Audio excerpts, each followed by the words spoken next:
So back again with my 1:72 model of Fishamble Street in the Viking Age, and as you can see it's progressing, albeit very, very slowly. Now to reiterate, the general layout at Fishamble Street is that there's a road running here, and then small paths leading to these Type 1 structures in the front of the plots.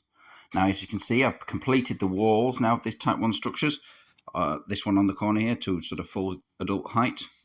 I've also begun work on this second one, and I've got the bench walls built. Now I believe these are benches, basically benches and beds, sort of dual purpose structures. I'm going to present the fillings and how these are finished off as different interpretations for each plot.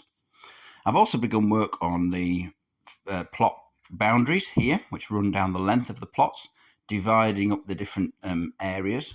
And I've begun work on some of these more interesting Type 2 structures at the back of the plot. The archaeology of the Type 1 buildings at the front of the plots enables us to understand them a little bit better. They all tend to have their doorways at either end, they tend to have a hearth in the centre, and they tend to have what they call these three aisles here with low wattle walls, usually going all the way around, as you can see here. I think these are beds and sitting areas in effect, and then they often have these storage areas in the corner which have got wattled floors, which suggest there was no raised surface here.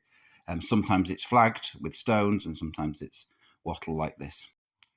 When we come to these Type 2 structures, it's a little bit more challenging because, as you can see, they're significantly smaller and much more rounded in form. The form does vary, but it's generally speaking smaller and much more rounded, and they are also contained in the back areas of the plots too, so they're not fronting the road.